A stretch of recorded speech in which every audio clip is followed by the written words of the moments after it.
¿Cómo están, jóvenes? Vamos a continuar con lo que habíamos empezado a ver en la anterior clase, esto de modularidad. Habíamos hablado y habíamos dicho de que la modularidad nos permite dividir un problema en partes. ¿Cuál es la lógica de esto?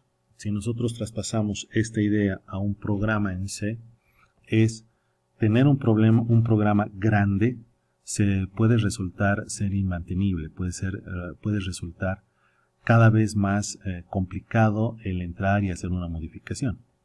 ¿Qué significa esto? Que yo puedo agarrar todo ese código fuente y empezarlo a dividir en pequeñas partes que sean más manejables, ¿no? Esa es la finalidad de la modularidad. Dividir el programa o el problema en pequeños trozos que yo pueda manejar más fácilmente. En la lógica de C es hacer pequeños bloques de código que sean más fáciles, digamos, de mantener o usar. Esta lógica no se queda ahí. Lo fundamental de la modularidad y para que funcione en realidad la modularidad, se necesita tener un mecanismo de comunicación entre los bloques de códigos, porque si no, serían bloques de códigos completamente aislados, y eso lo hemos visto en estos ejercicios que hemos hecho con menús, por ejemplo, donde podíamos tener varios pequeños programas, pero ninguno charlaba con el otro, absolutamente, ¿no es cierto? Entonces, la idea es que esta modularidad nos dé las bases como para poder comunicar datos entre un bloque y otro. En ese sentido, hemos visto de que existe la posibilidad de manejar inicialmente dos conceptos, los que son procedimientos y funciones. Procedimiento es lo que hemos estado haciendo desde que hemos comenzado a trabajar con C. Es crear este bloque void y ahí resolver absolutamente todo un problema. Es decir, desde la entrada de datos hasta la impresión por pantalla del resultado, lo hacíamos todo en el void. ¿Ok? Pero ahora aparece el concepto de función. ¿Qué es la función? Lo mismo, es un bloque de códigos que hace una tarea determinada. Pero adicionalmente a esto, y es importante que esto se anote, este bloque de códigos permite comunicar un dato al exterior del bloque de códigos. ¿Qué es esto? Nos da la posibilidad de enviar un dato entre un bloque a otro, de un bloque a otro. ¿Ok? ¿Cómo se hace esto? Sencillamente, en vez de utilizar la palabra reservada void, nosotros definimos al bloque de código, con un tipo de dato determinado.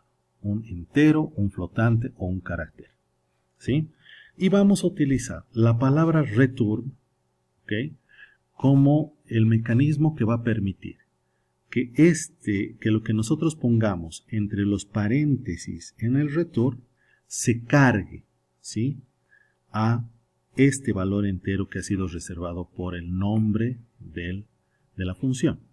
¿Ok? Eso no pasa con un void. El void, al ser una función o un procedimiento vacío, ¿sí?, no reserva un lugar en memoria, entonces no le podemos cargar nada ahí. Mientras que en una función, el nombre de la función reserva un lugar de memoria y donde nosotros podemos almacenar algún dato. Ese dato, interesantemente, ¿sí?, lo podemos recuperar en otro espacio de código, ¿ok?, como se ha hecho acá. Fíjense que nosotros hacemos la llamada, pero después de la llamada asumimos, cuando es una función, de que después de la llamada esto se carga con algún valor. Por eso que es que tenemos la posibilidad de cargar ese valor a resp y recién imprimir resp por pantalla, ¿verdad? Fíjense cómo de acá, de este bloque calcula cubo, estamos enviando el resultado a otro bloque de códigos donde lo podemos imprimir. Eso no funcionaba antes. Con un void no se puede hacer. ¿Ok? Aquí es importante que veamos un par de definiciones importantísimas. Cuando estamos hablando de bloques de código por separado, tenemos que empezar a hablar del ámbito de las funciones, del ámbito de las variables. ¿Qué es este ámbito de las variables? El ámbito de las variables nos dice cuánto tiempo de vida tiene una variable cuando funciona el programa. ¿Ok? Y ahí encontramos dos definiciones, lo que son las variables locales y lo que son las variables globales. ¿Qué es una variable local? Es una variable que se crea dentro de la función o del procedimiento y solo está disponible durante la ejecución de este procedimiento o función. ¿Ok? En el ejemplo anterior, por ejemplo, variables locales a calcula cubo son num y q. ¿Por qué? Porque son dos variables definidas dentro de este bloque de código. Van a nacer y van a morir cuando se llame a calcula cubo y cuando calcula cubo termine. ¿De acuerdo? Eso es una variable local. ¿Qué es una variable global? Una variable global es una variable que se define fuera de las funciones o procedimientos y tiene un tiempo de vida igual al tiempo de vida en el que el programa como tal está funcionando. ¿Ok? Por ejemplo, yo podría definir aquí variables globales que estén fuera del main y fuera de calcula cubo. Pero, ¿por qué no hemos visto este concepto con anterioridad? No vemos lo que es variables globales porque como política de buena programación no es recomendable utilizar variables globales en un programa. ¿Por qué? Porque ocupan demasiado espacio de memoria. Imagínense que yo esté usando una variable global, ¿ya?, que arranque cuando el programa arranca y termine cuando el programa termina. Y digamos que este programa es de estos programas 24/7, tienen que funcionar permanentemente. Entonces, esa variable va a ocupar un espacio de memoria de forma permanente en ese equipo. Y eso es lo que no queremos. Una forma de optimizar los recursos que tenemos es utilizar variables locales y eso es lo que vamos a hacer. ¿Ok? Entonces, en esa lógica es importante que ustedes entiendan cuál es la diferencia de una variable local y una variable global. Globales no vamos a utilizar, ni en este curso y espero que de aquí en adelante tampoco. ¿De acuerdo? Bien, hablando otra vez de modularidad, hemos dicho que esta modularidad nos va a permitir comunicar información.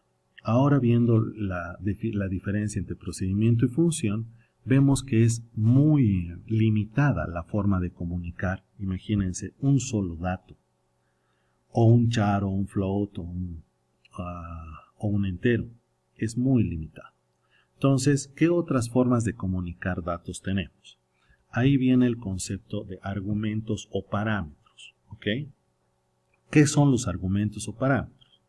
Los argumentos o parámetros son variables locales, ¿ya?, que se utilizan como medio de comunicación para entregar información a una función o procedimiento. ¿Ok? Los parámetros formales reciben sus valores iniciales desde los parámetros reales, es decir, desde los valores que se les pasa a través de la llamada. Entonces aquí quiero que entiendan dos conceptos, parámetro formal y parámetro real. ¿Ok? Un parámetro formal es aquel que se define, o sea, que se maneja donde está la definición del procedimiento o función. Mientras que un parámetro real es el que se utiliza realmente cuando hacemos la llamada a ese procedimiento o función. ¿De acuerdo? Adicionalmente, los parámetros se los define entre los paréntesis, ¿ya? Y se los separa por comas simples.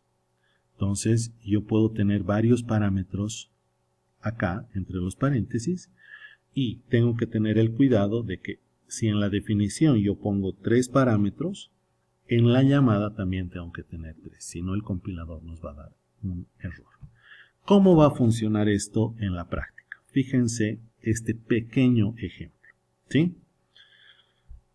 Mi definición. Yo estoy definiendo un void que se llama imprime entero y voy a utilizar este espacio de los parámetros para mandar a este procedimiento un valor X de tipo entero.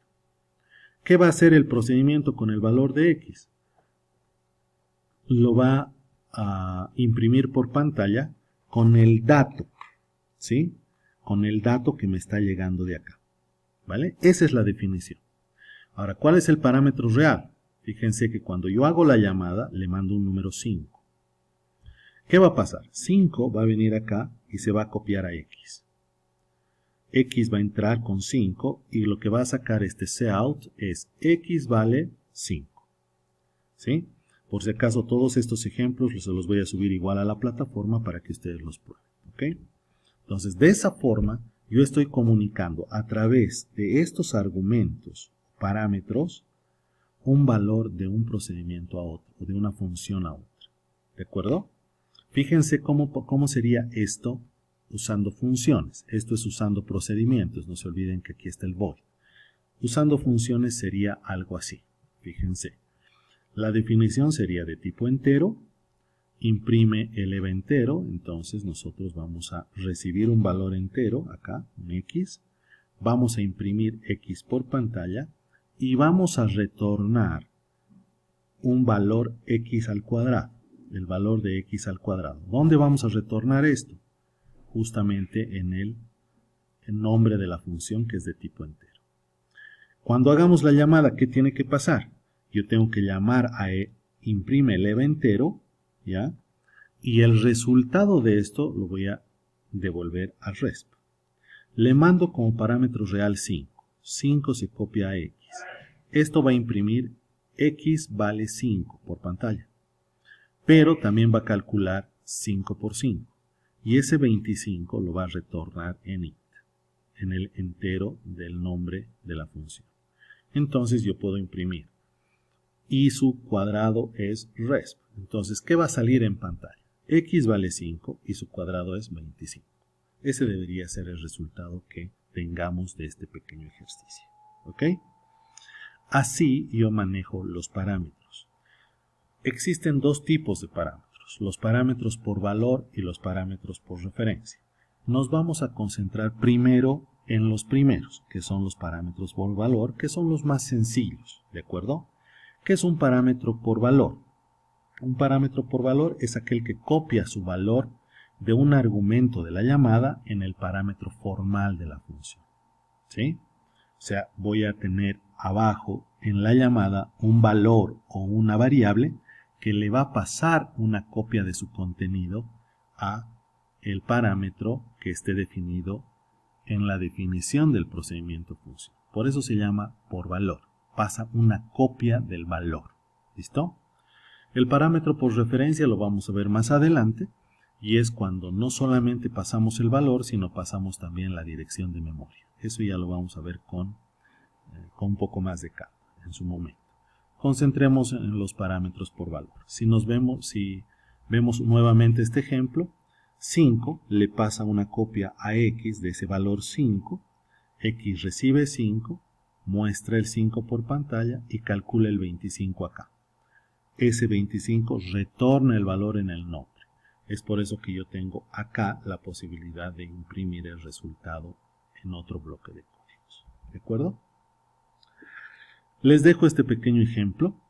Por ejemplo, construye un programa que calcule el cuadrado de los 10 primeros números enteros y espero, digamos, que tengamos una solución muy parecida a esta, ¿sí?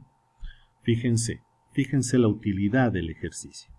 Yo voy a tener una función que se va a llamar cuadrado a la que le estoy mandando un valor X y que me está retornando el cuadrado de este valor. Fíjense que esto es completamente independiente y aquí no hay ni ints ni outs. Ahora en el main voy a construir un proceso repetitivo que va a ir del 0 al 10, ¿ya? Y cuyo voy a ir elevando cada valor al cuadrado, ¿no es cierto? Pero ¿qué hago? No lo hago yo, sino lo va a hacer esta función que se llama cuadrado. Entonces, la primera vez va a ser 0, cuadrado de 0 me va a devolver 0, y voy a imprimir es 0. Cuadrado de 1 es 1, me voy a imprimir cuadrado de 1 es cuadrado de 2 es 4, cuadrado de 3, etcétera, etcétera, etcétera, etcétera. ¿De acuerdo? Tienen también este ejemplo en el archivo que les estoy subiendo a la plataforma. Bien, para practicar les dejo esto. Construyan una función que calcule la suma de los n primeros números enteros impares y espero ver algo así, ¿no es cierto? Una función que haga más o menos esto. Ustedes rellenen más o menos esto en sus códigos. ¿Sí? Bien. Vamos a seguir haciendo ejercicios con esto. Esto es algo que tiene que entrar haciendo ejercicios, chicos. ¿Listo? Nos vemos la próxima.